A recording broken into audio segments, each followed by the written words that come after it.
Maíra, tudo bem? Tudo ótimo, querida. Conta aí para os nossos ouvintes quem é que a gente convidou hoje para a nossa tenda materna.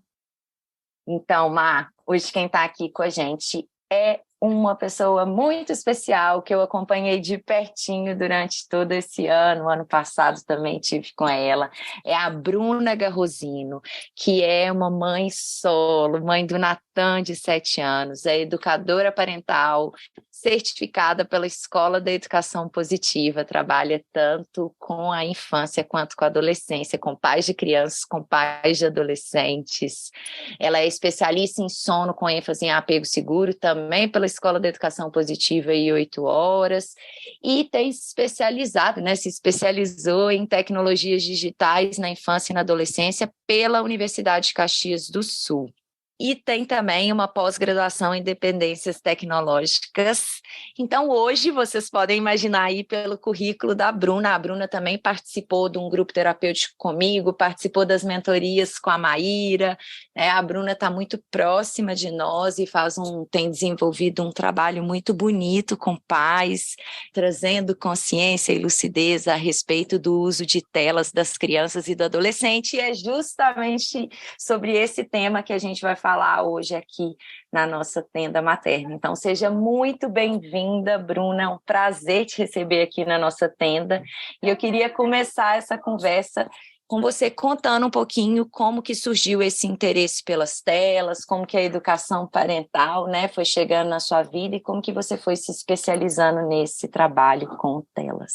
Ai, meninas, primeiro eu queria dizer que eu estou muito feliz de estar aqui, né? Como você já disse, eu sou mentoranda da Maíra, participei da formação com você, o grupo terapêutico, e nossa senhora, não tem nem roupa para usar de tanta alegria que eu estou aqui de estar com vocês e falar sobre um assunto muito importante para mim. Para começar, eu queria dizer que tudo começou com uma mudança de carreira. Eu vim da área ambiental, né? Sou mãe solo desde sempre, e eu cansei de viver num mundo onde o mercado me distanciava do meu filho e me trazia que o Natan era um problema. Né? Porque a grande verdade é que ele adoecia, eu perdi o emprego, até que um belo dia o meu antigo diretor falou: não bastava eu ser boa o suficiente, ele não precisava, não poderia ter esse tipo de imprevisto. E eu falei: bom, meu filho não é um imprevisto, então vamos mudar essa história.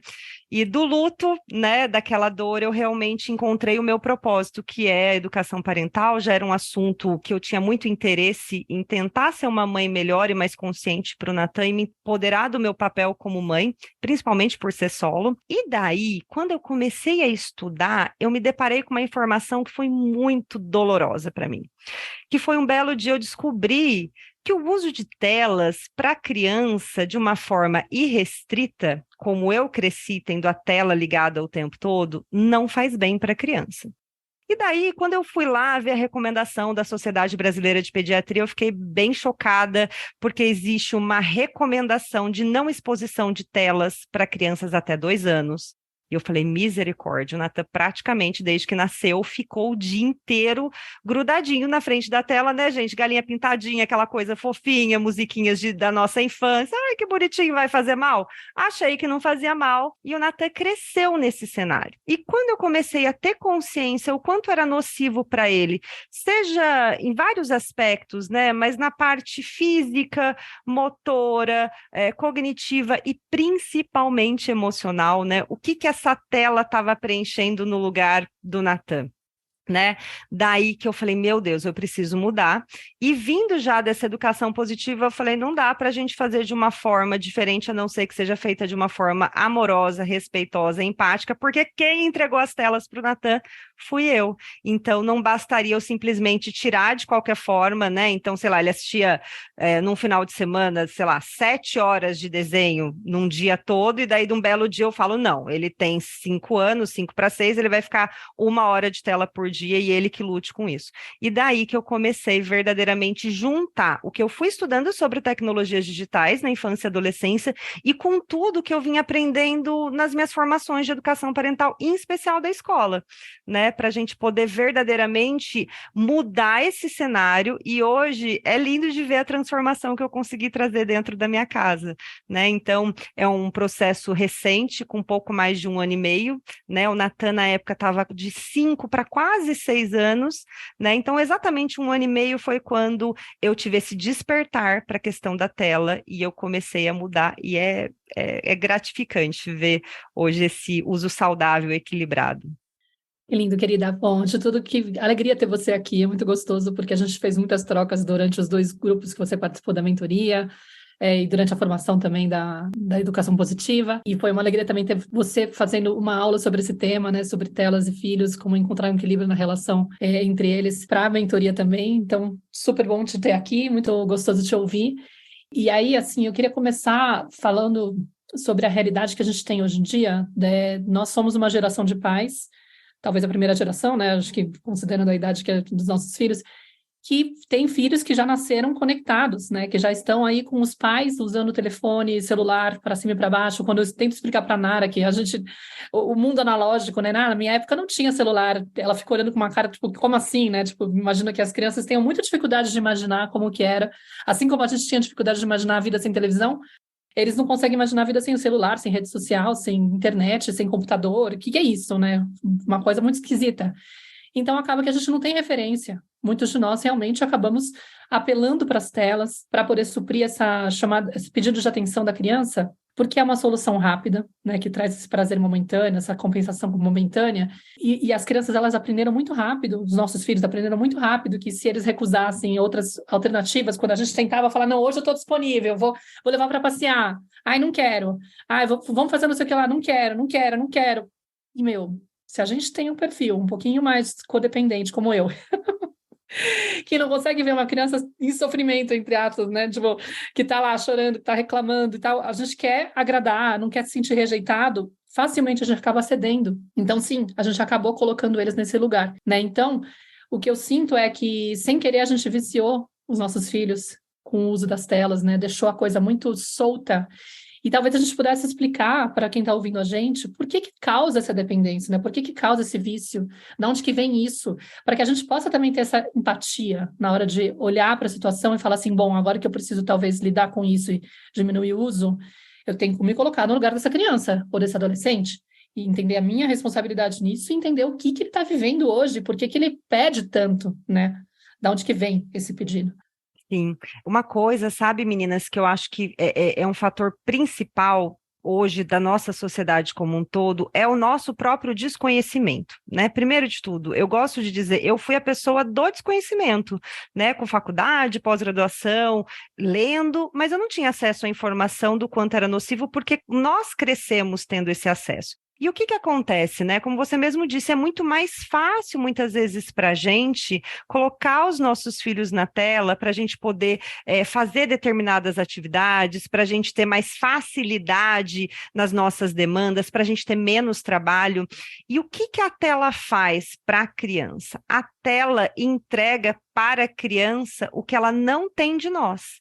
Ela entrega um tipo de conexão, né, de uma forma geral. É aquela história. Eu me lembro que o Natan, pequenininho, às vezes eu olhava, eu estava fazendo as coisas, ele estava olhando para mim, ele estava me buscando, mas eu estava olhando para tudo, menos para ele. Eu estava olhando para casa, para comida, para os meus relatórios de trabalho, eu estava olhando para as minhas dores, e eu estava sendo aquela mãe funcional, né, de fazer do checklist, mas eu não estava olhando para ele. E a tela retribuía esse olhar, né? A tela estava ali, disponível para ele, né? Toda vez que ele ia lá, a tela olhava para ele e entregava uma sensação imensa de bem-estar e prazer, porque a tela, ela estimula a geração de um neurotransmissor que é a dopamina, né? E a dopamina, na verdade, ela está atrelada à sensação de prazer, de bem-estar, né? Inclusive é o que vem quando é muito ativado em questões de vícios de uma forma geral. E daí a gente imagina uma criança pequena, quanto menor ainda, que o cérebro está em desenvolvimento, né? O neocórtex está começando a ser formado. o que acontece? Ela recebe tanto estímulo prazeroso daquela tela que quando ela sai de tudo pronto, entregue, com estímulos instantâneos de prazer, e ela vai para o mundo real, onde eu vou construir uma brincadeira, onde eu vou esperar a vez do outro, aonde eu vou dialogar, entreter, me movimentar, o mundo fica muito chato. Né? E aí, né, nesse caso, até que você traz o quanto a gente muitas vezes acaba cedendo, né? Porque no primeiro momento, para aquela criança que está o tempo todo na tela, quando você tira, ela sofre.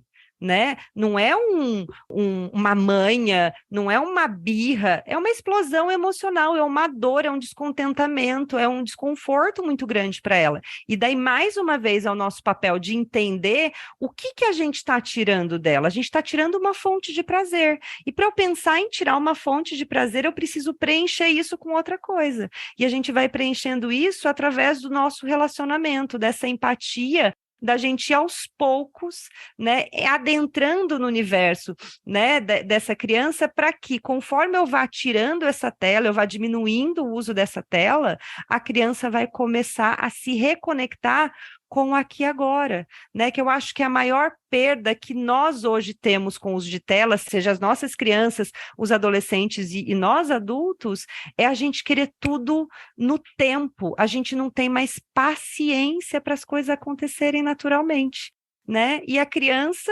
ela transita no aqui e agora. Então, se ela vai lá e clica e um jogo começa e ela sente bem, imagina ela construir um jogo, né? Ela montar um bloco de montagem, enfim. Então, tudo isso acaba sendo muito desconfortante para ela. Então, esse vício, eu digo que ele vem atrelado. Primeiro de tudo, eu acho que a base, o cerne, é a falta de conexão, é a falta de relacionamento, é a falta da gente estar verdadeiramente disponível para essa criança, né? E né, até para os adolescentes, e vem em contrapartida desses estímulos, né, dessa estimulação da dopamina, e hoje a gente tem uma indústria multibilionária que tem engenheiros renomados que fazem de tudo para nos manter cada vez mais conectados, né? Então, os jogos, eles são feitos de formas para que cada vez mais a criança precise ficar mais, porque se ela fica menos tempo num jogo, ela vai perder uma pontuação, ela vai perder o ranking. Então, a gente também tem que pensar que hoje existe um mercado, né, muito estruturado, que faz de tudo para fazer com que nós fiquemos mais conectados. E se para nós adultos é difícil, né, vamos nos colocar nesse lugar, imagina para as nossas crianças. Então é importante a gente ter essa consciência, né? Uhum. É muito interessante, Flor. Eu estava vendo um dos cursos que eu faço com a Chefali, que eu adoro ficar fazendo várias coisas com ela, e ela falando sobre a questão das telas, né? E principalmente das crianças que já estão maiores, os que já estão adolescentes, esse vício que já está aí estabelecido e tal. E ela fala assim, a gente tem que ter consciência, o que eles estão buscando, né? Para além dessa questão da conexão, que eu acabo que eu percebo também que vira um pedido deslocado, né? Como a gente poderia dizer, porque primeiro ele está pedindo conexão com você, a gente não está conseguindo entregar, e aí ele recebe em troca a tela, acaba aquela coisa que é muito imediata, né? De uma satisfação imediata, muito rápida, que vem. E aí ele se acostuma, tipo, então já que a mãe está disponível e aquilo ainda entrega um negócio que é um boom de prazer, pronto. Não tem nem por que ficar pedindo uma mãe, eu vou pedir o aparelho, né, o celular e tal. Mas ela também vai falando que essa criança, ela tem muita necessidade de se sentir vista. E isso a internet, as redes sociais entregam com muita facilidade, né? E também tem um ambiente que é meio seguro, porque eu tenho aquela coisa se tem alguém que fala uma coisa que eu não gosto, eu posso deletar essa pessoa, cancelar essa pessoa, parar de seguir. Eu vou criando uma tribo onde eu só estou andando entre os pares, então fica confortável, e aí vai atrofiando a capacidade da pessoa de desenvolver habilidades sociais, de se relacionar com a diversidade. Ela fica lá só entre os pares dela, entendeu? E também tem uma sensação de eu preciso me sentir uma pessoa com sucesso, com reconhecimento. Isso a internet acaba dando, porque eu vou recebendo os likes, eu vou ficando viciada nisso, né? De ficar contando quantos likes eu recebo, olha só, agora eu tenho tantos seguidores, como se isso fosse uma comprovação de que eu sou uma pessoa bacana, que eu posso ser, inclusive, quem eu não sou lá, né? Porque tem um anonimato também, que protege a gente. e aí a gente às vezes consegue ser a pessoa divertida, engraçada, ou mesmo muitas vezes descarregar uma raiva, ser grosseira, sem um filtro, né? Num espaço que teoricamente também é mais seguro, porque ninguém está me vendo. Às vezes eu posso estar lá sem ninguém saber quem eu sou, falando dessa forma. Tem também essa coisa do acalmar a pessoa, de trazer essa calma, porque traz essa sensação, acho que da dopamina mesmo, né? De, que beleza. E também a sensação de se sentir importante. E aí ela fala, cara, de certa forma, não é um problema que eles recebam isso da internet. É até bom. O problema é quando eles só recebem isso da internet. Só recebem isso dessas relações virtuais, né? E aí eles não conseguem... e aí, para a gente poder fazer com que restabelecer esse equilíbrio, né? A gente teria que realmente conseguir entregar isso para eles de outra forma. E como, né, Maíra e Bruna, esses 5 pontos que a Chefali traz, como que eles têm a ver, de alguma maneira, né, o se sentir visto, seguro, acalmado, né, acompanhado ali, relaxado, ter um valor, um significado, né, se sentir percebido, como que isso tem a ver com essa necessidade primária do humano, né, com os 4 peso do apego seguro que a gente traz na escola, né? Como que todas essas esse bem-estar que eles procuram, essa busca ali que a tela entrega por essa conexão, como a Bruna deixou claro na fala dela, essa criança buscou isso antes de outra maneira, né? Ela buscou, a Bruna mesmo falou assim, eu via meu filho pequenininho ali me olhando, buscando por mim, buscando a minha proteção, buscando serviço por mim, buscando que eu trouxesse essa segurança para ele, buscando ser significativo e percebido para mim, incluído na minha experiência, na minha vida, né? E como que realmente a gente percebe, né, que é nossa responsabilidade ter aberto o espaço da maneira como a gente abre para a tela. Por quê? Porque a gente não deu conta de sustentar esse espaço de presença, de intimidade, de disponibilidade, que é o que você estava falando, né, Bruno?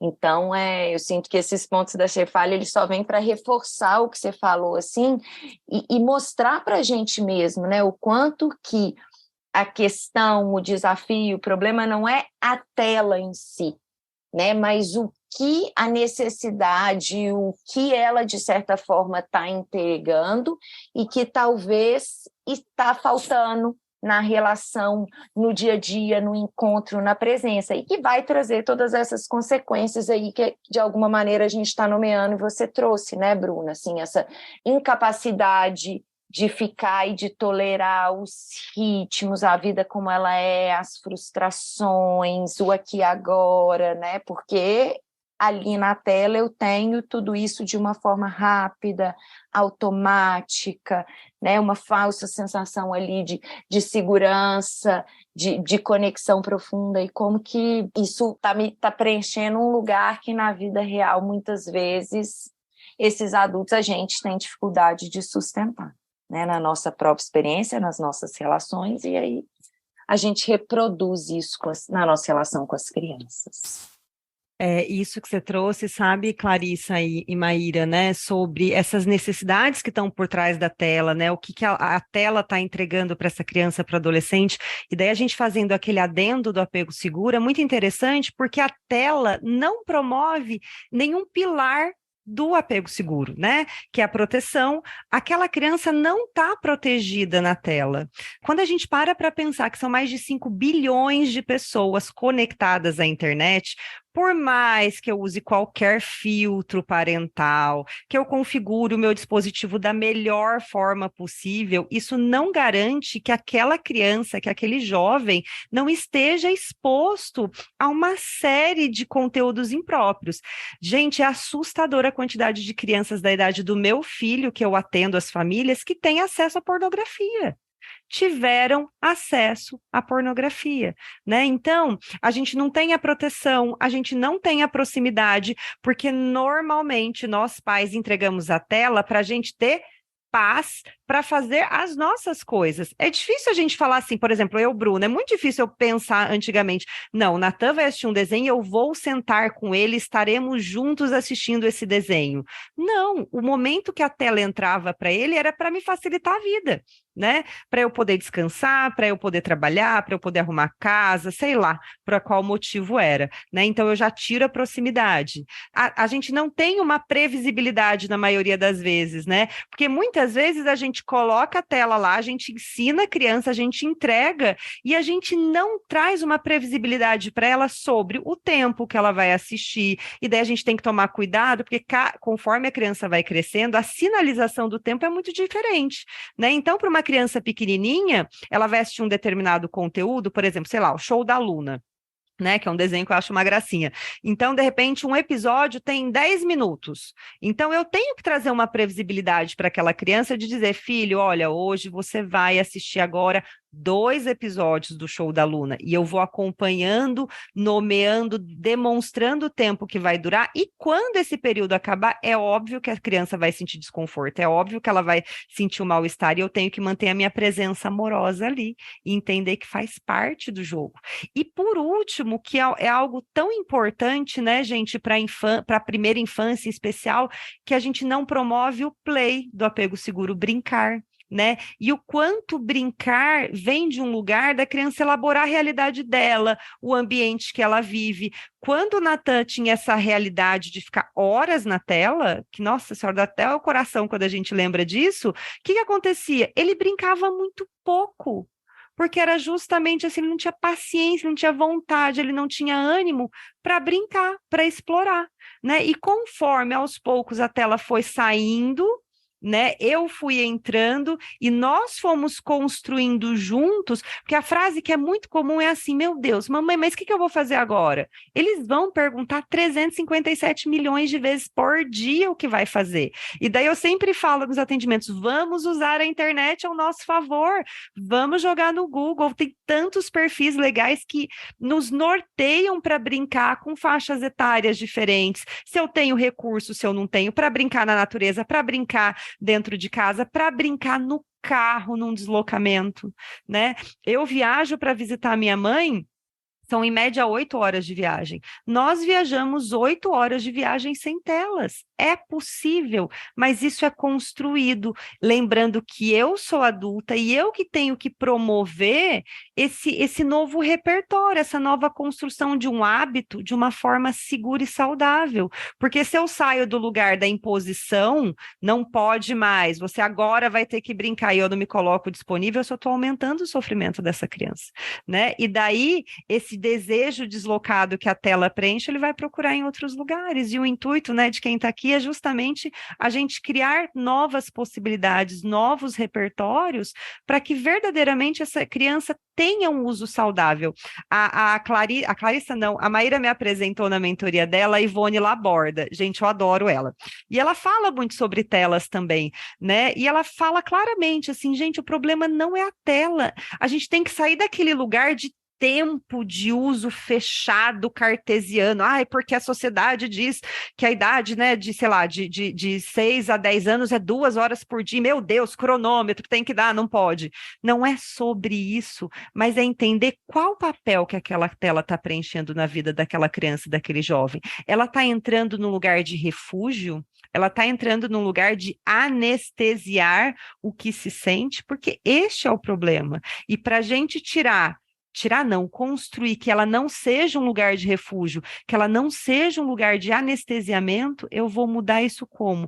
Me relacionando amorosamente com essa criança, com esse jovem, para que de verdade ela comece a entender que ela tem outros recursos, outros momentos, outras formas de lidar e acompanhar o que acontece com ela, o que sente com ela, né? Porque a gente vai vindo esse analfabetismo emocional, porque a tela nos tira sensações, né? E a gente foca, né? Muito comum, né? Pais acabarem quando a criança está desafiadora, coloca a tela lá. para mais uma vez facilitar a nossa vida, para demandar menos trabalho, e não é um lugar de julgamento de pais, porque está todo mundo aqui num processo constante de aprimoramento, de aprendizagem, mas entender o quanto aquilo é nocivo, porque eu estou desconectando o sentir do corpo.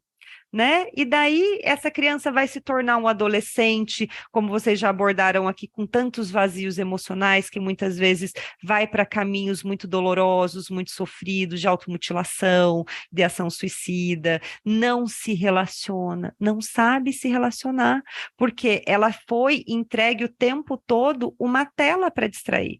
Então, é muito duro quando a gente começa a ampliar esse olhar e a gente vê o quanto a gente entrega as telas para os nossos filhos a todo momento, para tudo. Né? E se vocês me permitirem, uma outra prática muito comum que a tela entra, principalmente nos primeiros anos de vida, né, é quando a criança começa a ter aquela seletividade alimentar, né? Introdução alimentar, comia tudo, que lindo, nossa, dá um abacate, dá um brócolis, dá um negócio, a criança comia tudo. Um belo dia ela só quer arroz e macarrão, né? Um belo dia a criança não quer comer mais. Eu tô falando isso de um lugar de fala, tá? E daí, em vez de eu investigar para entender por que que o meu filho começou com essa seletividade, por que que ele começou a comer menos, porque é natural, inclusive, do crescimento dele, né? Ele não tem aquela necessidade de tantas calorias como nos primeiros anos de vida, enfim. O que a gente faz? A gente põe a tela na hora da refeição, né? Por quê? Porque a criança está hipnotizada na tela, ela não vê mais nada, ela só vê a tela. Ela vai se dissociando do seu corpo, daí a mãe vai lá, enche um pratão de comida, enfia um monte de colher goela abaixo da criança, e a criança vai sendo violada. Né? É uma violação do corpo dela, porque ela não está sentindo o alimento, ela não está ouvindo os sinais do corpinho dela de saciedade, né? Então, é entender que o que vai ajudar em todos os nossos desafios, né, não é a tela tem que vir como um recurso numa situação de entretenimento esporádico, ela tem que vir no momento de conexão, que é uma delícia, né, a gente fazer um cineminha com os nossos filhos comendo pipoca na nossa casa, ir no cinema, enfim, mas é entender que ela é uma pequena parte do dia, mas nas crianças, principalmente nos primeiros anos de vida, se a gente pode não entregar a tela para ela, ela vai ter aquela janela de oportunidades que os 2 primeiros anos de vida de uma criança lhe dá de uma forma mais plena, né? Ela não vai ter dificuldade para fala, porque a criança fica ali muito na tela, ela não vai aprendendo a articular de uma forma adequada, ela perde o movimento, ela deixa de explorar o ambiente, e o pior de tudo, ela deixa de se relacionar com seus pares, que é fundamental para que ela cresça de uma forma equilibrada, saudável e se achando de verdade amada e pertencente. Porque quando eu recorro à tela como um lugar de conexão, né, igual que vocês trouxeram, né, sobre a questão das mídias sociais, que elas acabam entrando num lugar de pertencimento, até mesmo equivocado, né? Que eu vivo numa bolha e as crianças começam a se olhar numa métrica de sou amado ou não sou amado pelo número de seguidor, né? Isso não mede quem você é, né? Eu brinco, né, hoje com essa moda dos filtros, todo mundo com os filtros. Eu falo, se eu pôr filtro, ninguém vai me reconhecer na rua, né? Então, a gente tem que começar a trazer para as nossas crianças que o que vale é o relacionamento aqui agora. E o nosso papel é construindo, margeando, modelando de uma forma automática e gradativa esse uso. Porque se eu vou permitindo para uma criança, né, que agora tem uma febre que me deixa muito assustada, que é o TikTok. A gente vê crianças tendo acesso a TikTok. Gente, é assustador o impacto que esse tipo de mídia social faz para uma criança. Ela fica acostumada a receber conteúdos muito curtos, tem um alto nível de erotização, né? Tem uma alta exposição dessa criança e no momento que ela tinha que estar lá aprendendo a se relacionar, muito mais aprendendo comigo como adulto de referência com a minha família, né? Porque a gente aprende a se relacionar observando o outro. Ela entende que se ela faz uma dança bonitinha, ela pode ser amada ou não amada, mas o gosto é individual e relativo. O que de repente a Maíra e a Clarissa vão gostar, eu não vou gostar e tá tudo bem, né? Agora, no início início de vida, no início de formação, né, onde o cérebro está se desenvolvendo, né, essa parte mais cognitiva vai demorar para finalizar toda a sua formação, de ter aquele freio comportamental, fica muito mais difícil, né, para a criança entender e olhar quem ela é. E daí, se ela vem já de uma educação mais tradicional, mais punitiva, que muito provavelmente a sua autoestima foi minada na infância, o que sobra para ela? Ela não sabe quem ela é. E ela depende do outro para poder se sentir amada e pertencente. E isso é um peso pesado demais, né? Com certeza. O Bruna, te escutando, né, assim, pensando até aqui no caminho que a gente está trazendo, eu vejo, assim, né, o quanto que a tela, de fato, não é o problema, né, assim, o quanto que o convite na sua fala, com o que você está trazendo, ao te escutar, eu percebo, assim, que é um caminho mesmo para esses pais olharem para si. E o quanto que é importante nesse processo e observarem, né, como os adultos dessa relação, como que eu tenho usado essa tela, como que está a minha relação com essa criança, em que momentos que eu ofereço, o quanto que isso está falando, né, de um atendimento das minhas próprias necessidades, e aí eu coloco aquilo para a criança, para não ter que, de fato, ali me ocupar e me disponibilizar, enfim. Então, eu sinto que nesse caminho, se a gente vai começar a querer trazer uma prevenção, né, para a gente não chegar num lugar assim de um uso excessivo de tela, enfim, a primeira coisa é a gente olhar para a nossa relação com a tela, né? Então é muito importante, com todos esses elementos que você está trazendo, assim, eu olhar, né, como que eu me relaciono com a tela hoje, que lugar ela ocupa na minha vida hoje, né? Que espaço que eu tenho para isso, quanto que isso também, né, é um escape para mim. É um lugar que me traz, às vezes, uma comparação, um estado de ilusoriamente acredito que ali eu também pertenço, o quanto que eu também uso isso que você estava falando, né? Eu vou ali naquela tela e eu me comparo com os outros e a gente se mede pelo tanto de seguidores, o quanto que eu também meço o meu valor usando essas métricas da rede social, o número de curtida, o número de seguidores, o quanto que isso também permeia a nossa vida. Então, eu acho que antes da gente olhar para a relação dos nossos filhos com a tela, tem esse ponto dessa autoindagação, dessa autoobservação.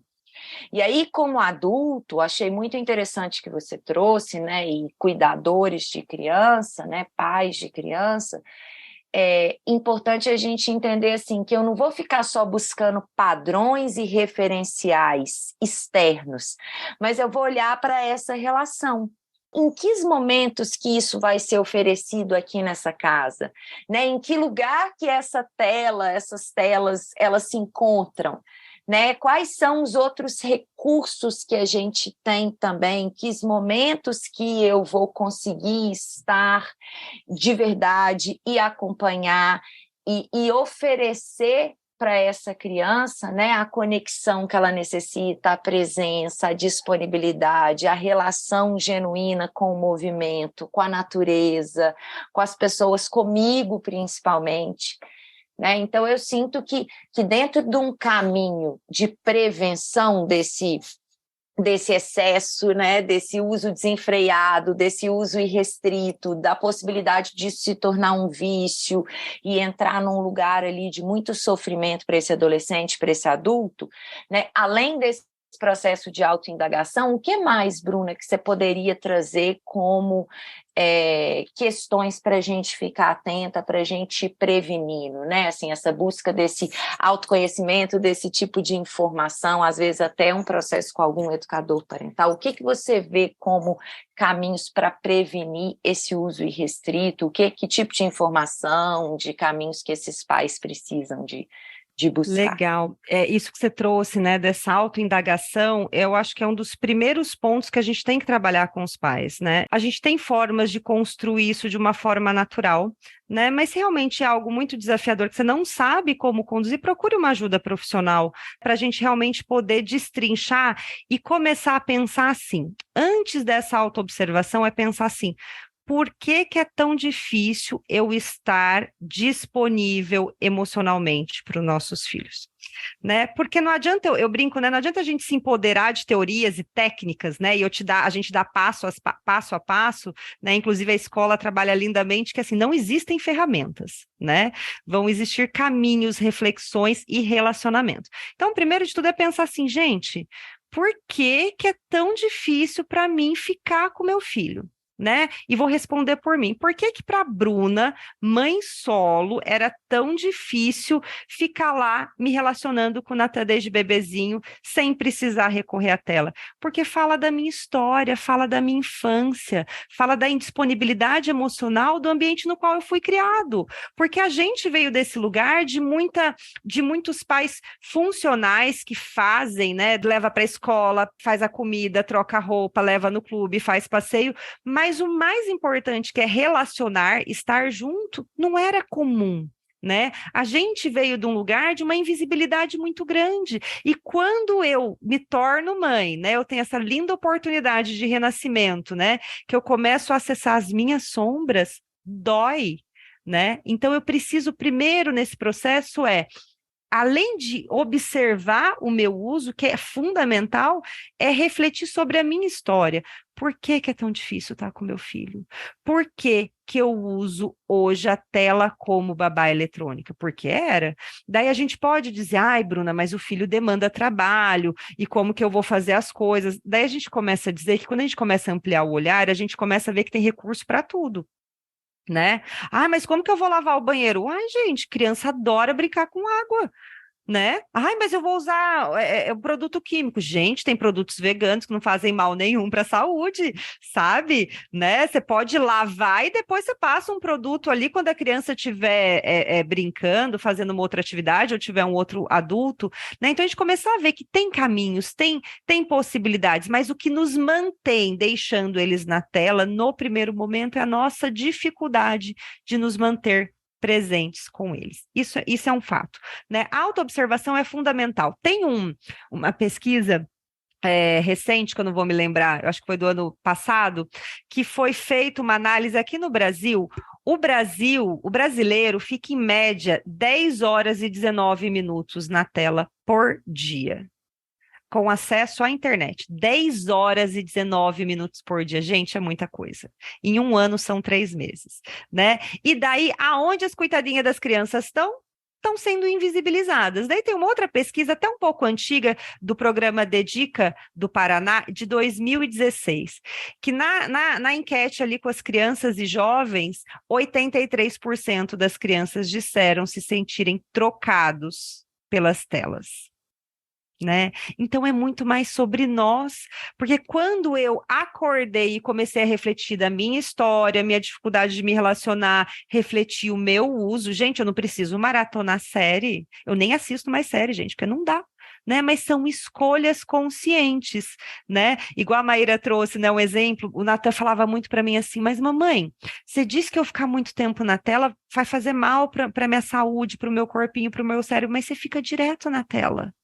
E daí é um caminho da gente explicar para os nossos filhos os usos da tela. Filho, lembra que a mamãe resolveu mudar de carreira para poder estar mais disponível para você? Então, só que hoje a mamãe trabalha aqui no computador. E daí eu, adulta responsiva, penso que as telas venham de um lugar de trabalho. E não só de anestesiamento, não só de fuga, não só de entretenimento. Né? Então, quando eu faço essa autoobservação e eu começo eu primeiro a mudar, e tem um termo novo que é bem legal, que chama minimalismo digital, que é a verdade a gente começar a buscar usar as telas com mais propósito. Né? As telas, como a gente já falou, não é o problema, mas que ela tem um propósito maior. Né? Eu preciso ter todas as redes sociais do mundo inteiro? Gente, não preciso. Eu preciso ter notificação no meu celular que vai ficar apitando e me gerando ansiedade para eu querer ver o tempo todo do que é, sabe? Então, entendendo que a minha forma de usar e mudar vai ajudar a modular essa criança, porque é cruel eu querer que ela faça algo que eu não faço, né? Então, ela não pode assistir tela na hora da refeição, mas eu estou com o celular na mesa. né? Ela não pode assistir tela 1 hora antes de dormir, que é até uma recomendação, inclusive, para a qualidade do sono, né? Que a gente não faça uso das telas com pelo menos 1 hora antes de nós dormirmos. Serve para todos. Mas a criança não pode, mas eu tô aqui, ó. Né? Então, é importante a gente fazer esse processo. Depois, nesse caminho, eu acho fundamental a gente ir para um lugar de honestidade emocional, autorresponsabilização, primeiro de nós com nós mesmas, sabe? Por que que a Bruna deixava o Natan na tela o tempo todo? Porque era fácil para mim, porque eu não queria que meu filho desse trabalho, porque eu imaginei que ia dar menos trabalho, porque coitadinha de mim, sou mãe solo e o pai não ajuda. Gente, não dá para ficar aqui, né, tendo muita dó da gente, senão a vida acontece e meu filho está onde? Invisível? Então eu preciso refletir quem entregou a tela para essa criança. Por mais que os nossos filhos tenham muita facilidade, e tem mesmo, eles sabem mexer rapidinho, né, em qualquer tecnologia, a gente fica com vergonha, né, da nossa inabilidade até, porque eles em 1 minuto já sabem, e a gente fala assim, a sociedade diz, nossa, que lindo, não tem nem 2 anos e já sabe mexer no YouTube. Qual é a métrica? Qual que é o valor? Por que que é bonito? Então, pensar que eu entregava a tela para facilitar a minha vida, para o meu filho demandar menos, para eu poder cuidar de mim, para ele não me dar trabalho, para eu poder fazer um almoço em meia hora e não em 1 hora, caso ele estivesse junto, né? E daí, quando eu tenho esse exercício de autorresponsabilização, eu entendo que eu fui a responsável do meu filho estar nesse lugar hoje. E eu também sou a responsável para construir um processo de mudança para que ele não esteja mais nesse lugar, né? E como que eu vou fazer isso? Sendo muito honesta com ele. Quando as fichas caíram e eu falei, misericórdia, Natan, não dá mais para você ficar aí à vontade, né, no YouTube Kids, na Netflix, vendo tudo. Filho, a mamãe descobriu faz pouco tempo. Você acredita que faz mal ficar muito tempo na frente da tela? Amor, desculpa, mamãe, a mamãe não sabia. Porque se eu soubesse, meu amor, a mamãe teria tentado fazer diferente. E sabe, filho, hoje eu vejo que era mais fácil para mim, às vezes, te deixar lá. Porque eu achava que você estava distraindo, que você estava se divertindo. E hoje eu vejo que você podia estar comigo a grande parte do tempo que eu te deixava na tela. Então, meu amor, eu quero te pedir desculpas. Sabe por quê, meu amor? Porque agora a gente vai precisar mudar. E eu imagino que essa mudança também vai te trazer desconforto. Então, eu quero te pedir desculpas, meu amor. Perdão pelo meu desconhecimento, perdão pela minha indisponibilidade de estar com você muitas vezes que eu podia estar. E você é muito importante, filha. A partir do momento que eu sei disso, eu não posso mais continuar como tá. E a partir de agora, a gente vai pensar juntos, e não importa a idade da criança, ela tem que participar desse processo de mudança. E a gente vai pensar juntos para fazer essa mudança da melhor forma possível, da forma mais amorosa. E é aí que é um outro passo, fazer essa mudança em conjunto, de uma forma gradativa. E lembrando que, para as mudanças virem, eu vou tirar tela, eu vou entrar no lugar da tela.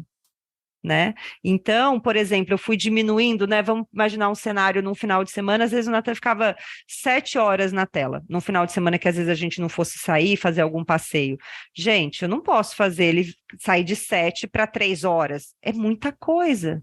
Filho, ó, vamos brincar com a mamãe, daí depois que a gente brincar, você pode assistir um pouquinho de tela, e daí eu comecei a construir com ele o que ele gostava de assistir, quanto que ele gostava de assistir, a gente foi juntos modulando, e eu fui diminuindo isso de forma gradativa. Mas, Bruna, ele é uma criança de 5 anos, ele tinha autonomia para avaliar tudo? Claro que não, porque é uma criança de 5 anos. Mas o fato dele ser ouvido, de eu tentar trazer o que é importante para ele, faz toda a diferença nesse processo de mudança. Agora, por exemplo, aonde eu mudei primeiro? Eu tirei primeiro a tela antes de dormir, porque, gente, era triste. Ele ia dormir, a gente ficava com a tela ligada, desligava, eu li um livrinho, e ele acordava, antes de eu sair da cama, eu já ligava a TV para ele. Então, os primeiros pontos de mudança, porque ele já não comia mais na frente da tela, graças a Deus, eu já tinha saído desse lugar, né? O que eu fiz, filho? A mamãe entende que a gente vai primeiro mexer na hora de dormir. Sabe por quê, meu amor? Porque a mamãe também descobriu que faz você dormir mal. E realmente, ele tinha um sono mais irritadiço, ele tinha muito mais despertares noturnos, né? Por quê? Porque é muito estímulo. Né? Então, a melatonina que precisa ser preservada, né, que é o hormônio do sono, para que esse sono venha e esse sono seja verdadeiramente reparador, não tinha. Porque ele estava ali com aquela luz brilhando e piscando na cara dele. E daí a gente foi diminuindo aos poucos, a gente foi tirando da noite, mas daí eu não tirei ele da noite e eu fui seguir minha vida. Não, eu me coloquei no relacionamento. Então a gente já lia um livro, a gente começou a ler mais livros, a gente começou a conversar. E eu descobri a preciosidade que é antes de dormir, o quanto os nossos filhos nos entregam sobre a vida deles, né? Porque pegava na escola, tá tudo lindo. À noite, ele se sentia aberto, confortável, ele estava ressoante ali comigo, e daí ele falava, ai, mamãe, aconteceu isso, aconteceu aquilo, eu fiquei triste por isso, eu fiquei alegre por isso. E conforme eu fui entrando, a gente foi tirando as telas. Hoje, eu falo, eu já tive a alegria de ter vários dias nesse 1 ano e meio que ele nunca, não me pediu tela. Passou o dia e tela, por quê? Porque ele começou a ver beleza em outras coisas, porque eu comecei a brincar com ele todos os dias. Porque eu saí do lugar da teoria do tempo da qualidade, que vocês já devem ter ouvido falar, que me dá nervoso, fala assim, não, 15 minutos de tempo de qualidade é suficiente para criança. Gente, quem diz que é? Claro que se eu não tiver tempo nenhum e eu conseguir 15 minutos, né, gente? Ótimo, é inimigo do bom. Mas ele precisa de muito mais.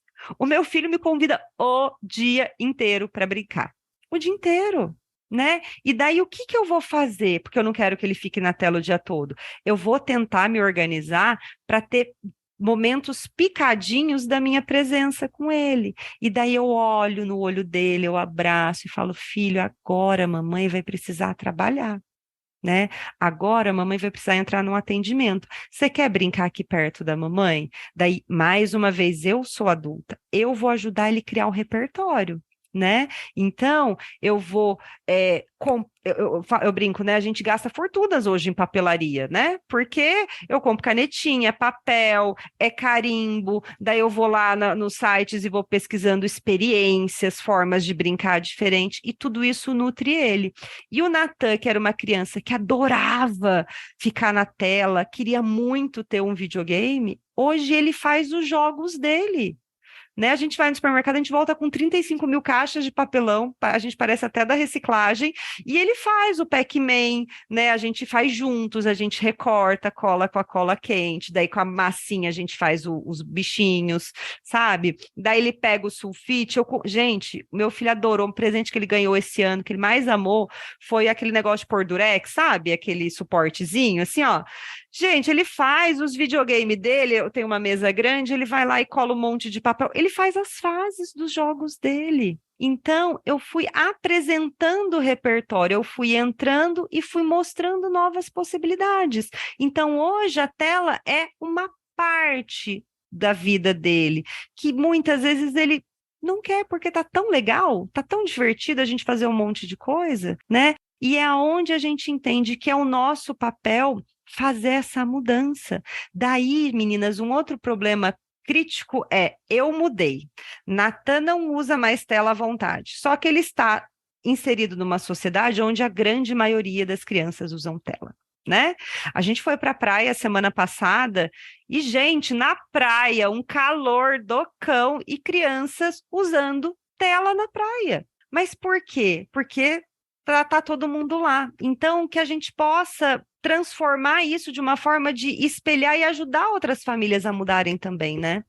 Bruno, você tocou num ponto que eu estava pensando nisso o tempo todo, quando estava falando. Assim, primeiro que é lindo ver que realmente tem um processo que a gente pode viver para reconstruir essa relação. O teu exemplo é muito bom para trazer até esperança para quem está ouvindo a gente, falando, meu Deus, meu filho está indo para esse lugar, será que tem como desmontar isso daí, né? Desfazer essa relação dele tão tóxica com o mundo digital e tal.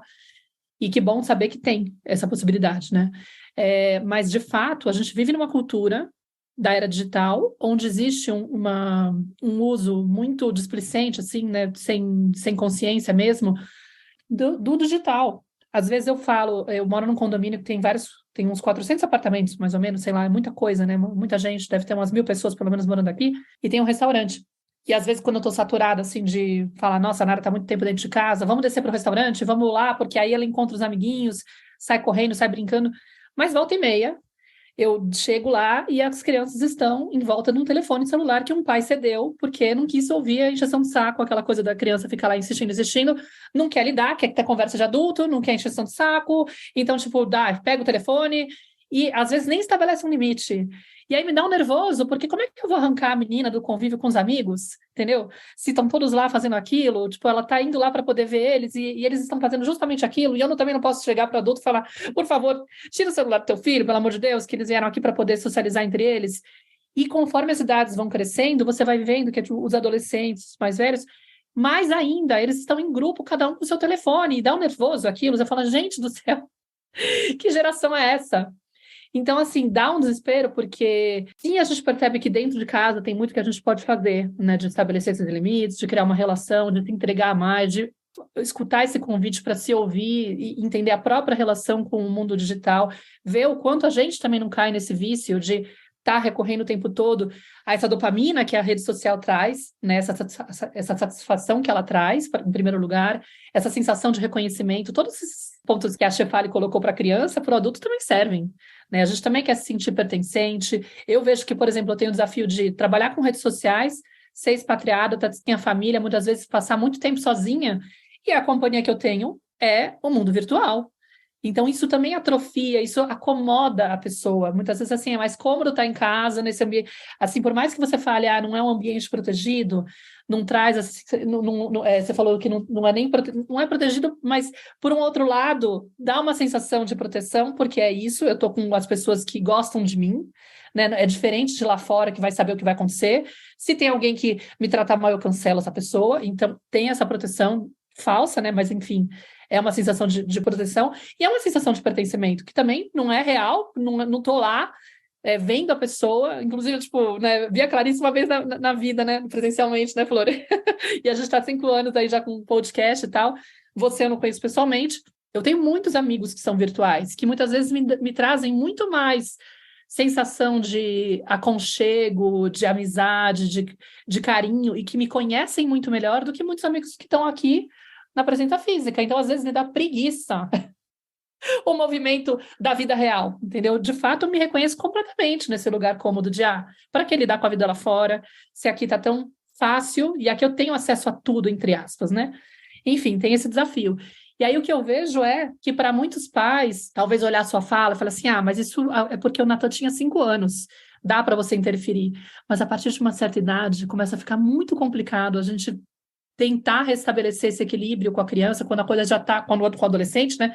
Quando a coisa já ganhou essa proporção de ser uma relação tóxica, viciante, né? Tipo, onde a criança, o adolescente já está viciado com o uso das telas, porque gente, é como uma droga.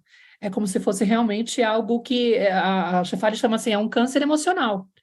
E ela fala, é muito importante a gente tomar as rédeas da situação, não no sentido de ser autoritário e tal, né? Não é isso que eu estou falando. Mas a gente assumir que a gente precisa intervir para não cair nessa permissividade, deixar simplesmente entender que é uma fase, deixa não sei o quê, porque está adoecendo os nossos filhos.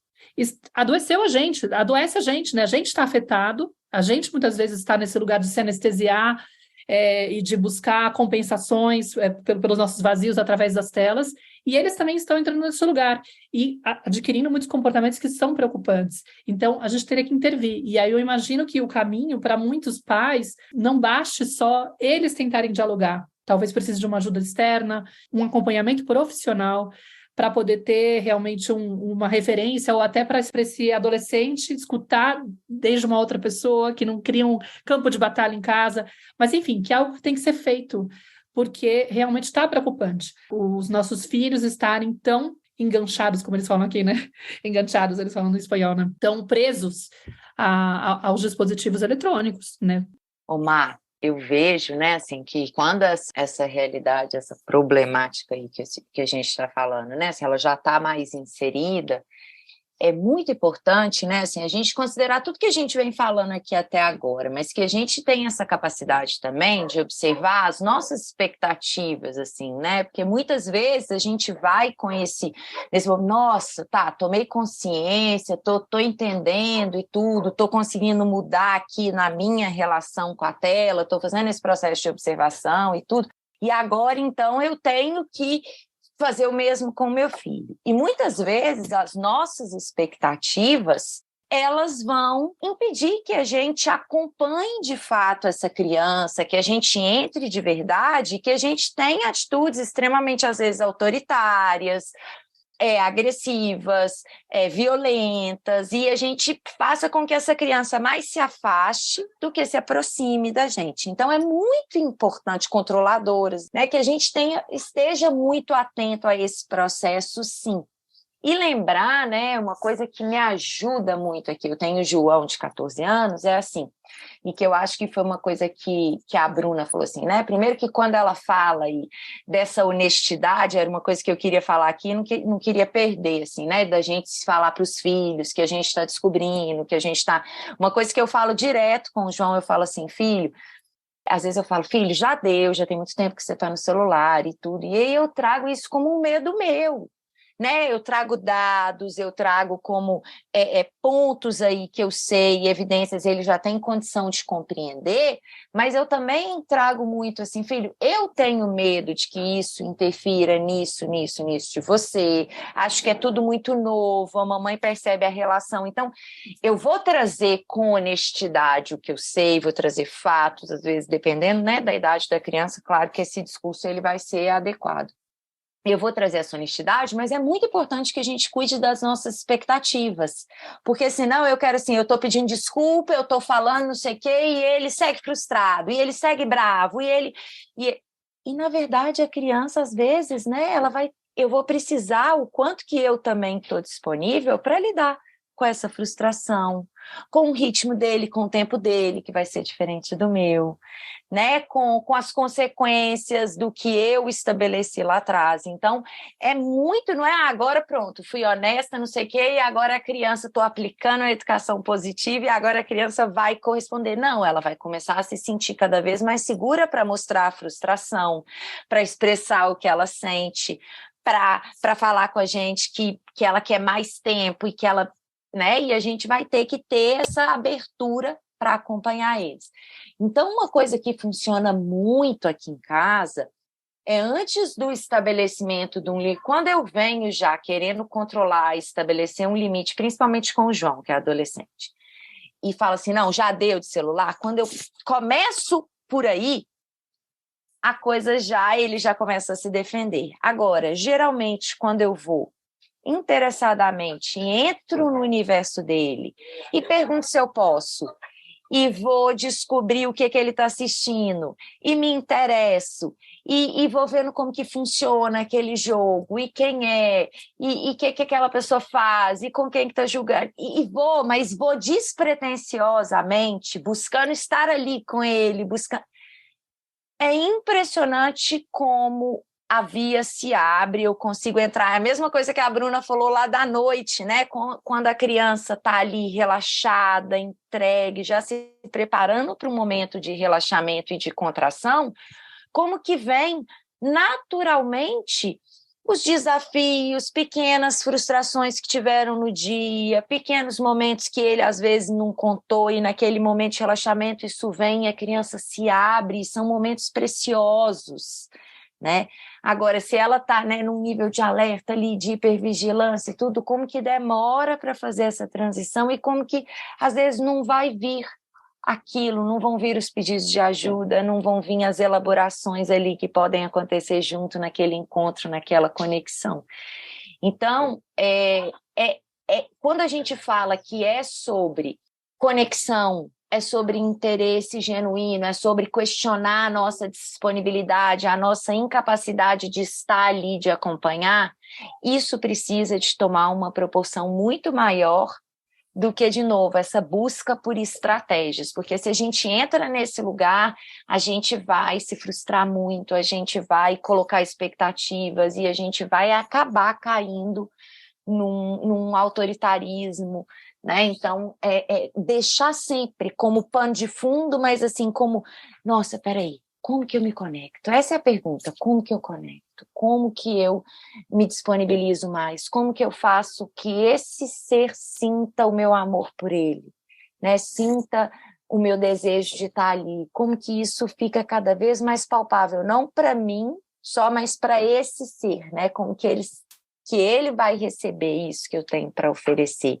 Como que eu crio caminhos, possibilidades? Você falou assim, às vezes a gente desce porque eu estou cansada já, querendo se parecer não sei o quê. Aí é a nossa necessidade, às vezes, né? A gente vai descer, vamos descer e tal. Mas eu não observei, peraí, por que eu não estou percebendo? Não, às vezes ela já me deu outros sinais antes ali, e eu estava no meu movimento e não parei. Mas agora que eu cansei, então ela tem que descer e comigo agora. Então, tem um trabalho minucioso de observação aí, sempre ter essa conexão como guia, né? Como que eu me disponibilizo mais, como que eu me interesso mais, como que eu me mostro mais e mais disponível e interessada pelo que está acontecendo agora. Mesmo que isso que está acontecendo agora é uma relação com a tela, como que eu chego junto. E aí, aos poucos, eu vou apresentando outras possibilidades, mostrando outras coisas, né? Mas tem que ter uma entrada interessada verdadeiramente, curiosa, né? Se eu já sei o que fazer, se eu já tenho, não é isso, nós temos que pôr, tem que pôr essa regra, tem que ser assim, a probabilidade da criança afastar e começar a se defender é muito maior. Eu acho que tem uma coisa de entender que o buraco é mais embaixo, né? Porque, no fundo, assim, a gente pode até se apegar a uma coisa do tipo assim, então, assim, nessa idade, o ideal é tanto tempo de tela. E aí eu posso ficar perseguindo isso, mas não observar todo o contexto. E não é isso que vai ser o parâmetro. Não deveria ser esse o parâmetro. Porque, por exemplo, se a gente for pensar, 1 hora de exposição de tela com tal idade é o máximo de adequado. Então, eu vou deixar a criança 1 hora de tempo de tela, mas eu vou deixar justamente naquele momento que eu chego em casa, no final do dia, já estou cansada, já passei o dia inteiro trabalhando, a criança passou o dia inteiro na escola, e é aquela única hora que ela teria para estar comigo. Mas como ela pode ficar 1 hora na tela, e eu também estou precisando de um tempo para mim, eu vou lá e abdico desse tempo com ela. Então, a criança não está recebendo aquilo que ela precisa. Não é um uso adequado de tela, por mais que seja dentro dos parâmetros, né, do que é recomendado. Ou, de repente, aquele horário que ela está usando, ela está acessando pornografia, ou ela está praticando cyberbullying, ou está sofrendo algum tipo de cyberbullying. Enfim, tá lá recebendo algum conteúdo que a gente sabe que é inadequado, de alguém que está se aproveitando, enfim, está exposta a alguma coisa que é de insegurança. Não é, mesmo que esteja dentro do limite, não vai estar sendo adequado. Então, acho que também tem isso, né? A gente está falando de tentar reconhecer a importância da gente criar conexão com os nossos filhos e criar justamente suprir aquilo que lá no início da fala da Bruna já ficou evidente, da principal necessidade que a criança está buscando quando ela busca o acesso às redes sociais. E é um assunto, né, Maíra, que dá pano para manga. A hora que você foi fazendo, não, aí tem cyberbullying, aí tem não sei o quê. A gente, poxa Já vida, né? Pensando no Assim, segundo episódio. Ele é tão atual, ele é tão cheio de temáticas, ele é tão, né? Mas eu acho que o principal aqui, o eixo principal é esse caminho, assim, é reconhecer essa necessidade básica que está por detrás dessa busca pela tela, né? Pelo eletrônico ali, essa busca do prazer, e como que a gente, como pais, como adultos, como guardiões dessas crianças e adolescentes, né? Como que a gente se aproxima, né? E supre essa necessidade e aos poucos vai entrando num lugar que antes foi preenchido por essa ausência e a tela ocupou, teve um papel ali, né?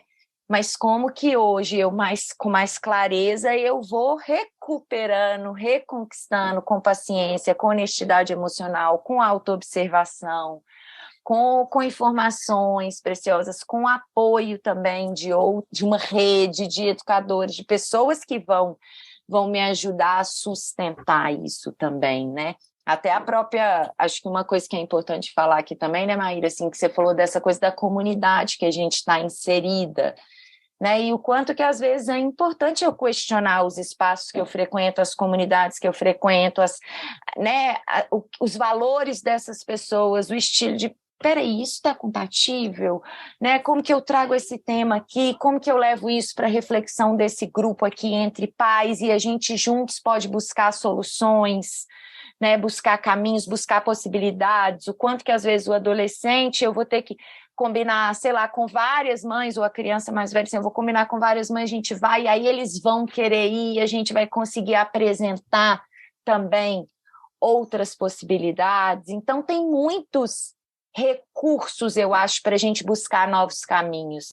Para mim, que me sinto um pouco de fora da comunidade espanhola, qualquer coisa que eu traga, eu me sinto desconfortável, mas eu sei que isso tem a ver com a minha criança interior. Isso, é isso. Entendeu? Então, mas sim, é muito possível eu chegar, porque eu vejo o desconforto deles, eles não querem esse cenário, eles cedem por isso, porque é um pouco mais fácil, mas incomoda, eles tentam estabelecer o limite, não conseguem colocar, e de fato é totalmente plausível de chegar e trazer a conversa de uma forma amorosa, sem julgamento, simplesmente falar, galera, vamos tentar repensar o formato disso, né, como que a gente estabelece limite para que todos, a gente se dê força, né, para que a gente seja uma voz unânime, colocando, olha, gente, estamos aqui em grupo para confraternizar, entendeu? Assim como nós estamos conversando entre nós, vocês podem brincar, não tem necessidade. Deixa a criança se incomodar, né? Esse desconforto do adulto de não conseguir permitir que a criança entre em contato com a frustração, essa pressa que a gente tem em trazer o conforto emocional para a criança, né? Tipo, ai, não preciso salvar ela, eu sei porque eu sou salvadora, eu sou codependente, eu sou viciada nisso. É onde eu tenho que observar, porque eu caio na permissividade se eu fico desesperada em querer salvar a Nara do que ela está sentindo, pronto, eu caio na permissividade facilmente, porque eu não quero ver, eu não acho que ela é capaz, entendeu?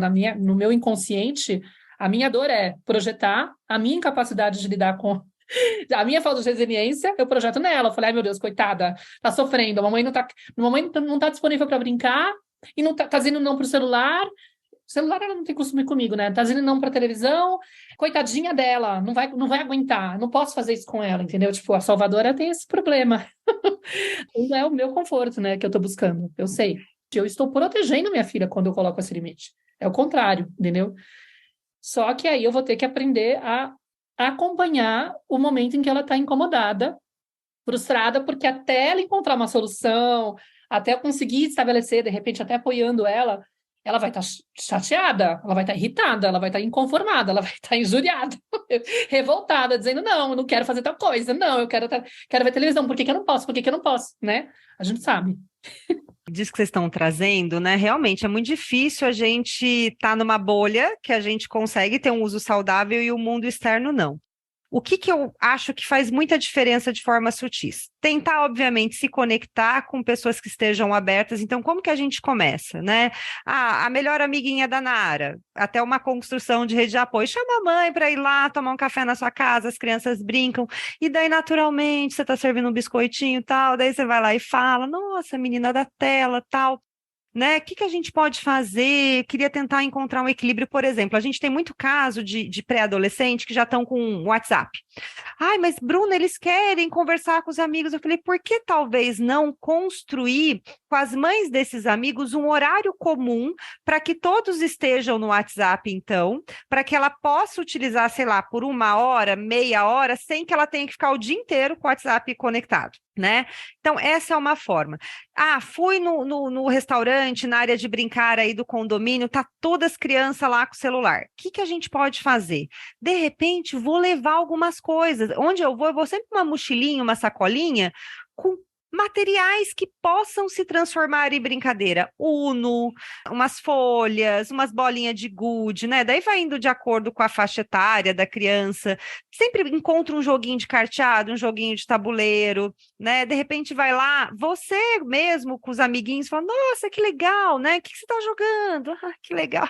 Nossa, eu tô com um jogo aqui muito legal. Vamos brincar junto? O que você acha? Nossa, tenho certeza que do jeito que você tá indo bem nesse jogo aí do celular, tenho certeza que você vai arrasar aqui, sabe? E vai trazendo essa criança, esse jovem, para ver que também é legal, porque quando a gente consegue acessar e se conectar, aos poucos eles vão se abrindo, porque a nossa natureza humana quer se relacionar. né? A gente vai ter um professor maravilhoso na pós-graduação, que é o Hugo Monteiro, que é o autor do livro A Geração do Quarto, até a Clarissa fez uma live recentemente com ele, e ele fala muito, gente, o teu filho tá no quarto, não é para tirar o teu filho do quarto, é você entrar no quarto dele, né? E até o exemplo que a Clarissa trouxe, em vez de eu ir lá, não, a gente combinou, ó, o timer era tal hora, era X partidas, e vai lá e tiro, eu tô tirando e não tô preenchendo. Agora, quando eu vou lá, nossa, esse jogo, ai, deixa eu jogar, aí tá.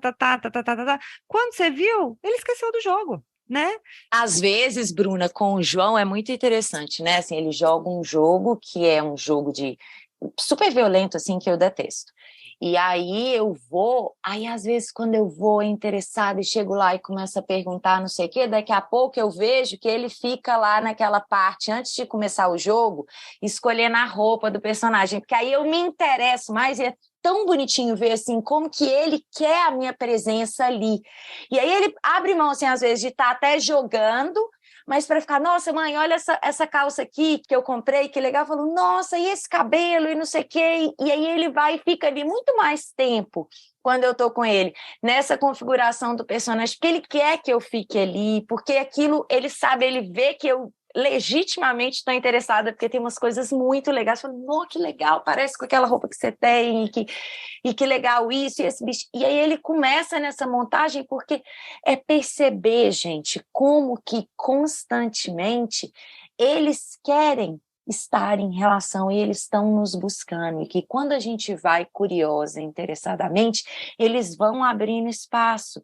E esse movimento, ele pode acontecer de uma forma muito menos impositiva, muito menos dura, muito menos rígida, muito menos difícil, quando a gente olha para a gente e a gente vai em direção a eles. Não, eu vou encontrar um caminho para que meu amor chegue aqui.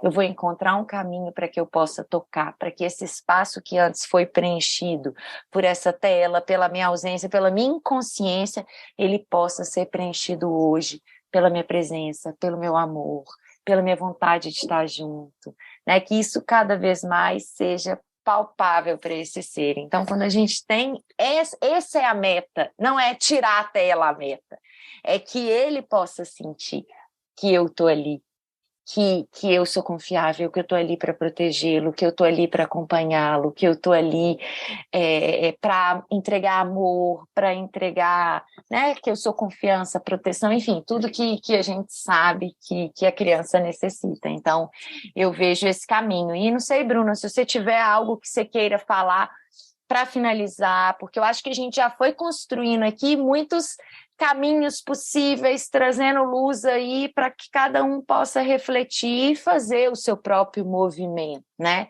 Que a gente trouxe de uma forma bem ampla esse olhar aí para a tela, não demonizando ela, mas trazendo essa clareza de que realmente é algo que a gente precisa de estar muito atento, mas como que isso diz muito mais de um processo curioso, de um processo responsável, né? Enfim, aí eu queria que você deixasse talvez uma última mensagem para a gente finalizar aqui Tá esse ótimo. episódio. Eu acho importante isso que você falou, né? Não é sobre endemonizar a tela, não é sobre a gente ficar paranoico, igual eu fiquei quando eu comecei a ter acesso às informações. Falei, meu Deus, ferrou o cérebro da criança, já era. Não, não é sobre isso, né? A gente tem até a neuroplasticidade, graças a Deus, que mostra que dá para ir recuperando as coisas. Mas pensar sobre um caminho de equilíbrio, né? E justamente pensar até o grande vilão vira o tempo, né? Que a gente tem as tabelas de recomendação, e é o que a Maíra trouxe, não é sobre o tempo em si, porque às vezes eu estou dentro do tempo esperado, mas o conteúdo não é adequado, o momento não é adequado, né? E pensar que, assim, principalmente para o adolescente, o mundo é tecnológico. Hoje a gente não vai na biblioteca, a gente estuda no computador, a gente lê livros digitais, sabe? A escola induz esse uso tecnológico, inclusive é importante que eles aprendam a usar a tecnologia, porque boa parte dos trabalhos virão dela, né? Mas que a gente construa um caminho de equilíbrio, e esse equilíbrio vai ser construído com relacionamento. né? Então, meu Deus, a Sociedade Brasileira de Pediatria disse que o adolescente tem que ficar 3 horas por dia. Gente, coitadinho do adolescente, ele não vai dar conta, porque ele vai ficar só 3 horas ali para estudar. Ele tem o direito de se relacionar com os amigos que estão todos no WhatsApp, por exemplo, ou numa rede social. Ele tem o direito de ter um lazer, inclusive num jogo violento, que hoje tem até estudos que dizem, né, que para o adolescente ele é extremamente benéfico em alguns pontos, né, como estratégia, né, e uma série de coisas. O que vai proteger os nossos filhos de todos os males tecnológicos, né? Vai proteger de drogas digitais, dos desafios, que é um outro assunto extremamente desafiador, de pornografia. O que vai proteger nossos filhos é a gente estar disponíveis, atentos, nos relacionando e olharmos para os nossos filhos e educarmos de uma forma amorosa. Por quê? Porque se eu sou grande, ele é o pequeno, eu mando e ele obedece, ele não vai sentir segurança para chegar até mim e falar, mamãe, tive acesso a isso, está acontecendo aquilo. Ele não vai fazer, ele vai se fechar, porque ele sabe que se ele se abrir, ele vai sofrer, ele vai apanhar e ele vai querer continuar andando sozinho. Agora, quando ele é visto, amado, pertencente, ele tem um lugar de fala, de igual valor, ele vai se sentir seguro até você para falar, ixi, está acontecendo isso. E juntos a gente vai construir. Mas que a gente olhe os nossos filhos além da tela, que a tela não fique entre nós, mas que ela faça parte da nossa vida de uma forma saudável, inclusive usando ela de formas positivas, porque elas têm muitas formas positivas, como a gente está aqui agora, quando esse ouvinte está vendo ou ouvindo a gente conversando aqui no seu melhor tempo, no seu melhor horário, né? Seja para a gente aprender, a Nara lindamente é uma artista, desenha maravilhosamente e com certeza ela pode usar a tecnologia nesses cursos online para melhorar as técnicas de desenho. Então não é sobre proibir, mas é sobre se relacionar e acompanhar de formas moduladas e de formas picadas para que de fato eles aprendam a ter um uso consciente. E quando eu faço isso com eles e por eles, eu estou fazendo por mim e eu estou ajudando o mundo, porque a mudança e a revolução que eu quero que essas crianças não fiquem usando tela o dia todo, começa dentro da minha casa, dentro do meu lar. E uma família que se inspira nisso, eu estou mudando a realidade de cada lar, de cada vez. Então, que a gente olhe para os nossos filhos, relacionem, porque o segredo não é ferramenta, não é checklist, mas é olhar para os nossos filhos e nos relacionar com eles. Demais, querida. Quer deixar seu contato para as pessoas te seguirem, te acompanhar na sua página, no seu perfil? Sim, gente, quem quiser acompanhar meu trabalho, eu estou no Instagram, né, no perfil @Bruna_Garrossino, com 2 R's e 2 S's, e é um prazer imenso ter vocês lá para a gente poder falar sobre tela, sobre educação positiva. Se precisarem de ajuda, a gente está juntos aqui caminhando em prol das nossas crianças e adolescentes. Exatamente, a Bruna trabalha, né, como educadora parental, então se vocês aí quiserem procurar a Bruna para trocar uma ideia, pais de crianças, de adolescentes, questões relacionadas ao sono, ao uso de tela, a Bruna tem muita propriedade para poder ajudar aí a trazer sempre a perspectiva da criança, né, Bru? Obrigada pela sua presença aqui, obrigada a vocês que estão nos escutando, obrigada, Má, por esse momento aqui juntas. E é isso, pessoal, muito obrigada pelo encontro hoje. Um beijo e até o nosso próximo episódio. Um beijo a todos vocês. Obrigada, Flor. Eu sou a Clarissa de Aquiara. E eu sou a Maíra Soares. E você acaba de escutar mais um episódio da Tenda Materna, um podcast sobre maternidade e autoeducação. Nossa conversa de hoje te tocou de alguma forma? Tem algo que você vai fazer diferente depois de ter escutado esse episódio? Se sentir no seu coração, compartilha com suas amigas nosso podcast, deixa um comentário no nosso perfil do Instagram, @tendamaterna.podcast, contando como esse episódio mexeu com você. Segue a gente no Spotify para não perder nenhum encontro de inspiração, crescimento, trocas profundas e muito apoio. Nos vemos em nosso próximo episódio. Até lá!